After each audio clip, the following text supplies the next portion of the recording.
Olá pessoal, eu sou Carlos César Almendra do canal Conexão Marxista e hoje vou apresentar para vocês o livro do Marcelo Musto, italiano que vive em Toronto, no Canadá, o livro O Velho Marx. Sim, é uma biografia do Marx que trata aí dos 3 últimos anos da vida do Karl Marx.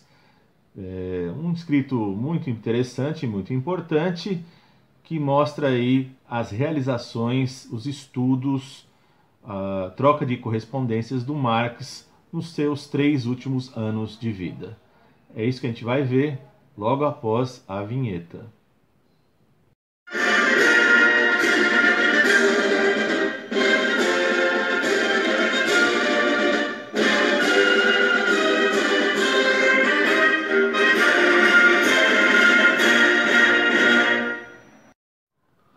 O Marcelo Musto, que é um professor da York University lá em Toronto, ele já tinha uma publicação aqui pela Boitempo em 2014, que é esse livro aqui, né? Trabalhadores Univos, né? Antologia Política da Primeira Internacional, portanto já é uma segunda publicação do Marcelo Musto aqui no Brasil, né? Ele que é, portanto, um dos biógrafos do Marx, mas não vejam vocês que ele não se restringe a isso, né? E o Marcelo Musto, logo no prefácio do livro do Velho Marx, ele nos mostra os trabalhos que estão sendo realizados pela Mega. Eu coloco aqui abaixo Mega é uma sigla, né? Eu coloco aqui abaixo o significado dela, né? Onde vem. E mostra que o Marcelo Musto nos mostra que os trabalhos da Mega foram reiniciados lá desde 98, né? E entre 98 e 2018 já tinham sido publicados 26 novos volumes de toda a obra aí do Marx, né? Sendo que do período de 75 até 89 tinham sido publicados mais 40 volumes, né? Portanto, a Mega tem aí um importante e ambicioso projeto de ir publicando toda a obra, né? Tudo aquilo que o Marx produziu, né? Nessas novas publicações você tem aí desde novas versões da ideologia alemã, você tem os manuscritos preparatórios do Capital, você tem aí as cartas recebidas pelo Marx, pelo Engels, né? Porque até então você tinha sempre as cartas que eles escreveram, né? Era difícil o acesso das cartas que eles receberam, agora nós temos, né? E além disso, simplesmente 200 cadernos do Marx que contém notas, né? Contém os compêndios, né? Os resumos dos livros lidos, e não só resumo, mas as reflexões que ele já ia fazendo lá dos resumos, né? Colocando, portanto, as suas adjetivações, suas opiniões, as suas considerações, as suas correções e as suas divergências em relação aos próprios livros lidos. Portanto, tudo isso faz parte desse longo e trabalhoso aí, realização da Mega, né? Esse livro do Marcelo Musto é muito interessante porque, inclusive, nos traz a reflexão para se acabar com o mito que você tinha aí de que o Marx, aí nos seus últimos anos de vida, né, já teria passado por um momento, alguns dizem, né, a sua curiosidade intelectual já estava devidamente saciada, ou que, em função das doenças, ele já não produzia mais nada, né? Então, o Marcelo Musto vai mostrar exatamente que não é nada disso, né? O Marx não parou de trabalhar, né? Na verdade, você vai ver ali, né, entre 1881 e 82, escritos sobre a propriedade comunal das sociedades pré-capitalistas, né, os livros que ele está estudando, né, portanto, já vai fazendo suas anotações, suas reflexões, né, estudos sobre as transformações que estão ocorrendo lá na Rússia, né, a Rússia que também quer trilhar através dos chamados populistas, né? Trilhar por um caminho revolucionário também, né? Porque a Rússia tinha recém abolido a servidão, e também os estudos do Marx sobre o nascimento do Estado moderno, né? O Marx tem assim muitos estudos ali, vai pegar a história da Itália, vários livros, né? Sem contar os estudos que ele continuava fazendo sobre as colonizações, sobre a Índia, Java e outras regiões, né? Então, portanto, o estudo do Marx foi muito fecundo, mesmo nos seus últimos anos de vida. É sabido que o Marx passou por vários países ao longo de sua vida, né? A maior parte dessas migrações eram forçadas uma vez que ele era expulso dos países por perseguição política, né? Até que em 1875, aí o Marx, ele, vamos dizer assim, ele estabelece residência mesmo mais fixa em Londres, né? E ali ele recebe visitas de muitos militantes de diferentes matizes, né? Desde um Leo Hartmann, um populista russo, recebeu Karl Kautsky, Eduardo Bernstein, assim, vários e vários militantes, jornalistas, economistas. A casa do Marx era muito frequentada, né? Sem contar que ali no Maitland Park Road, número 41, que era a residência do Marx, né? Ali se recebiam muitas cartas, né? Era um volume imenso de cartas que o Marx acabava recebendo todas as semanas, né? A tal ponto que em 1879, numa entrevista ao Chicago Tribune, o Marx vai dizer que, de forma irônica, né, que se ele tivesse que responder todas as cartas que ele recebia, ele teria que contratar pelo menos 20 secretários, né? Porque não dava conta, era muita coisa que ele recebia, né? Então, além disso, vale salientar que, portanto, a casa do Marx, essa residência mais fixa, né, passou a ter uma biblioteca imensa, né? A tal ponto de, quando um correspondente anônimo do Chicago Tribune, que foi visitá-lo em dezembro de 1878, conforme relata aí o Marcelo Musto, né? Quando ele visitou, quando entrou no escritório do Marx, né? Ele descreveu o seu conteúdo com as seguintes palavras: é geralmente possível julgar um homem pelos livros que ele lê. O leitor poderá chegar às próprias conclusões se eu lhe disser o que vi numa rápida olhadela. Shakespeare, Dickens, Thackeray, Molière, Rancine, Montaigne, Bacon, Goethe, Voltaire, Paine, livros azuis ingleses, né? Na verdade, esses livros azuis eram os relatórios publicados em vários países pelas comissões parlamentares que investigavam os problemas sociais e aspectos, né, da vida industrial. Então, livros azuis ingleses, americanos e franceses, obras políticas e filosóficas em língua russa, alemã, espanhola, italiana, entre outras. Os estudos sobre a propriedade comunal das sociedades pré-capitalistas, o Marx está realizando ali, pegando vários livros, né? Um deles é A Sociedade Antiga, do Lewis Henry Morgan, né? Morgan famoso mundialmente, né? Mas o Marx estava adquirindo esse livro 2 anos após a publicação, né? Quem trouxe para ele foi o etnógrafo russo Maxim Kovalevsky, né? Que também tinha escrito A Propriedade Comum da Terra em 1879, né? Então, tanto lê o livro do Kovalevsky como lê o livro do Morgan que o Kovalevsky tinha trazido para ele lá dos Estados Unidos, né? Além desses, o Marx estuda James Money, John Fear, Henry Maine, todos esses escritores que estão tratando das sociedades antigas. O Marx está estudando aí exatamente no finalzinho da sua vida, né? O Money, que escreveu Java, ou como administrar uma colônia, né? Ele que era um especialista em Indonésia, o Fear, que uma vila ariana na Índia e no Ceilão, ele que era o presidente da Suprema Corte do Sri Lanka, né? O Maine, que faz um estudo sobre um livro chamado Lições sobre a História das Antigas Instituições, ou em inglês Letters of the History of Institutions, né? Aliás, esse aqui, então, o Marx cai de pau, né? Em cima dele, né? Nos seus compêndios, né?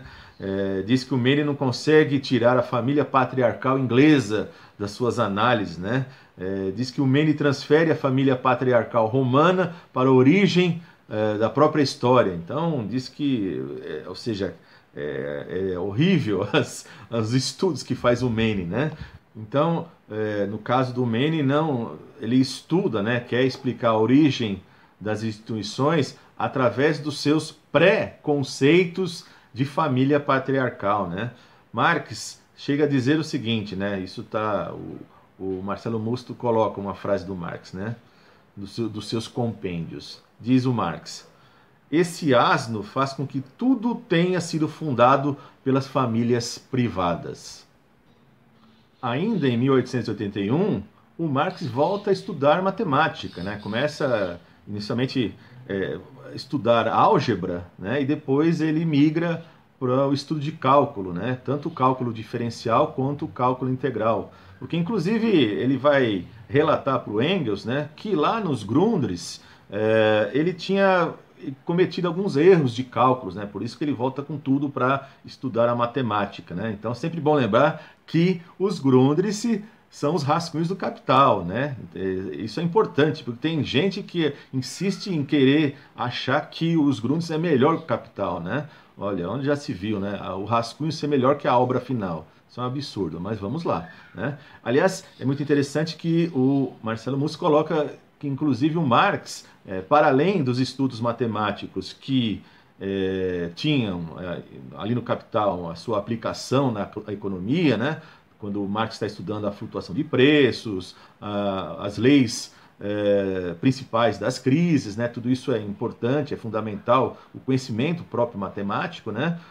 Mais do que isso, o Marcelo Musso vai dizer que para o Marx era um prazer estudar matemática, né? Porque, inclusive, nesse final de vida ele vai ali estudar matemática sem, inclusive, essa implicação para diretamente a economia, né? Tanto é que o Marcelo Musto vai nos apresentar que o Marx escreveu aí os seus chamados manuscritos matemáticos, né, que obviamente não tem tradução para o português, né? Isso é muito interessante porque geralmente as pessoas que muitos caem para as ciências humanas, né, dizendo não, eu não gosto de matemática, então por isso que eu fui fazer história, filosofia, sociologia. Não, matemática é vida, né? A matemática é presente em nossas vidas e, portanto, ela é fundamental de ser compreendida. Nos seus novos horizontes de pesquisa, o Marx vai ter contato com muita gente, né? Dentre eles, um importante líder da Liga Social-Democrata Holandesa, de nome difícil, que é o Ferdinand Nieuwenhuis, não sei pronunciar isso, né? Que é um holandês com um nome parecido com um alemão, né? Mas enfim, vejam aí esse trecho que eu vou mostrar para vocês, que interessante as observações. Em vista de um congresso socialista de 1881, convocado com a ambição de reunificar os maiores partidos políticos do proletariado europeu numa nova internacional, Nieuwenhuis recorreu a Marx para resolver um problema que ele julgava fundamental. Perguntou-lhe quais eram as medidas legislativas de caráter político e econômico que um governo revolucionário deveria adotar após a tomada do poder, a fim de garantir a implementação do socialismo. Também nessa ocasião, em continuidade com o passado, Marx declarou totalmente contrário a responder com tal fórmula geral. Perguntas como essa, de fato, eram por ele consideradas tolice, porquanto o que se deverá fazer, e fazer de imediato, em determinado momento futuro, dependerá inteiramente das condições históricas reais em que se terá de agir. Para Marx, portanto, formular essa questão em abstrato representava um falso problema, ao qual só é possível responder com a crítica dessa própria questão. Percebam, portanto, o caráter extremamente materialista de tratar os assuntos e as ações, né? Marx, não, portanto, não fica especulando o que vai ser do futuro, né? O futuro, obviamente, se constrói com as ações que estão sendo dadas no presente, né? E é interessante que, conforme eu já alertei anteriormente, o Marx recebia muitas cartas, mas é claro que algumas ele tinha que responder, né? Algumas não, muitas, né? Ele respondia e, obviamente, eram questões extremamente profundas, né? Assim como foi o caso da carta enviada no começo, ali em 16 de fevereiro de 1881, pela Vera Zasulich, né? A Vera Zasulich, que era uma populista, uma liderança populista do grupo chamado Repartição Negra. E nessa carta, a Vera Zasulich, ela está tratando ali da Obshchina, né? Obshchina, que era a comunidade agrícola do Mir, né? Portanto, se quer saber ali se é possível ou não você ter uma transição, né, que no sentido do socialismo, mas que não passe pelo capitalismo, que você tem na comunidade Mir, né, as chamadas comunas, as comunas do Mir, só que ainda você está vivendo um momento de fim da servidão russa, desenvolvimento do capitalismo no interior russo, né? Então você tem aí essa carta muito importante que tem que ser respondida, né? Porque afinal de contas, segundo aqui o Marcelo Musto, né, os próprios socialistas revolucionários queriam uma orientação, né? Se deveriam ali abandonar o campo e partir para a cidade ou continuar fazendo o trabalho ali no campo, se ali era um caminho de fato para o socialismo, né? Inclusive isso vai ocupar várias páginas aqui no livro e, por sinal, ocupou muito a atenção do Marx, né? O Marx estava estudando o desenvolvimento russo, né? A particularidade russa, ou seja, a questão é o Marx, inclusive, só para de forma resumida aqui, porque vocês têm que ir ao livro para ver que essa é uma longa discussão, né? O Marx está tentando alertar ali que é necessário que se substitua o Volotsky, é uma forma coletiva de associação cooperativa de origem tártara, baseada no vínculo da comunidade de sangue, na qual vigora a responsabilidade solidária de seus membros em relação ao Estado e a terceiros, né? E o Marx vai os alertar que isso tem que ser progressivamente, tem que ser substituído, né, pela Assembleia de Camponeses eleitos pela própria comuna, né? Ou seja, seria a própria comuna com a sua Assembleia de Camponeses eleitos que deveria ser o órgão econômico e administrativo, né? Marx está aí preocupado que as conquistas que foram feitas ali em termos de produção, distribuição, que o capitalismo realizou, né, que isso pudesse atingir a comunidade Mir, mas sem ser, obviamente, capitalista, né? Ou seja, esse que é o grande desafio, ou seja, é como você se apropriar dos frutos da produção capitalista sem passar pelo capitalismo. Inclusive era isso que é a preocupação dos populistas russos, se era possível ou não, né? E, obviamente, o Marx vai falar aí, né, se é possível incorporar as conquistas sem passar pelas forças candinas. Marx, portanto, usa aí uma expressão da antiguidade, né? Portanto, uma expressão antes de Cristo, para mostrar aí uma guerra que não houve guerra, né?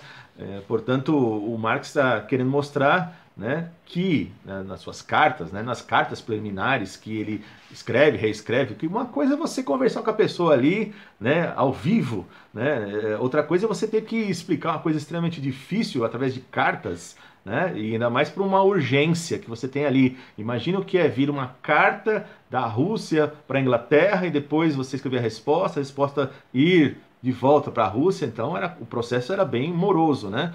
E, portanto, o Marx tem um certo ânimo aí com o que está acontecendo lá na Rússia. Afinal de contas, né, a Inglaterra, que é a ponta do sistema capitalista, a Inglaterra, você vai perceber, ele está percebendo ali uma certa acomodação, né? Não é o ponto, a Inglaterra não é mais apesar da industrialização, não está se apresentando como ponta da efervescência para o processo revolucionário, diferentemente daquilo que está se apontando para a Rússia, né? Vejam que o Marx não vai ver a Revolução Russa, mas está ali já de olho, né? Já estão tendo contatos com ele e ele está estudando profundamente essas transformações que estão ocorrendo na Rússia. Tanto é que também tem as suas correspondências com o crítico literário, sociólogo e populista, o Nikolai Milakoyolovsky, né, que também faz parte aqui, o Marcelo Mustro apresenta as correspondências, né, então é muito importante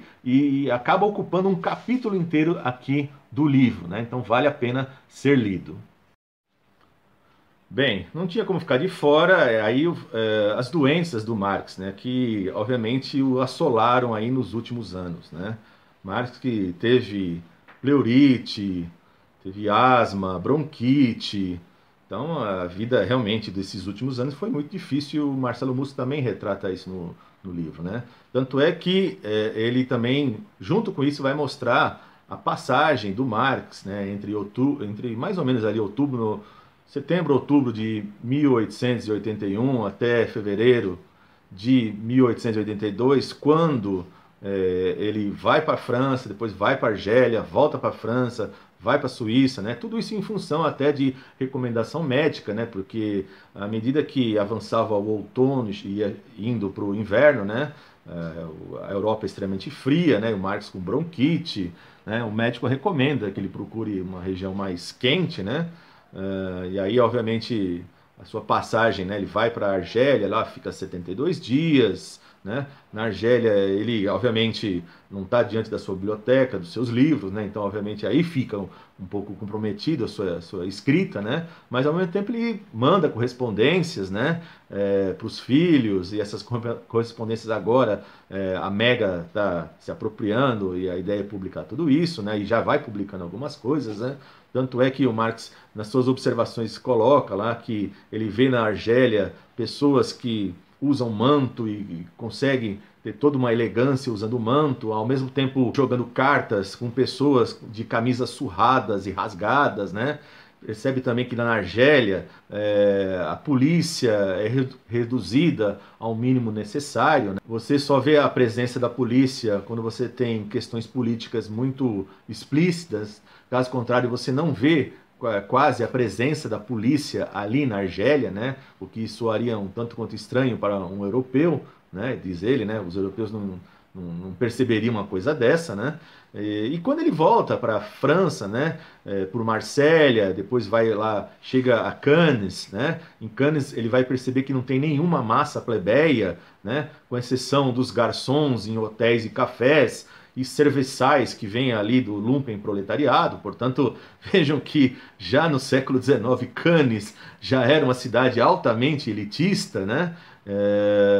E, obviamente, a situação de saúde dele se compromete muito, né? Tanto é que o doutor que o acompanhava, né, já no final da sua vida, o Dr. James Williamson, né, já vai dando medicações à base de quinino, à base de morfina, à base de cloroforme, né? Então já era um mix de remédios, né, à base desses três produtos. Portanto, a vida nos últimos anos do Marx, fisicamente, com certeza, era extremamente difíceis, né?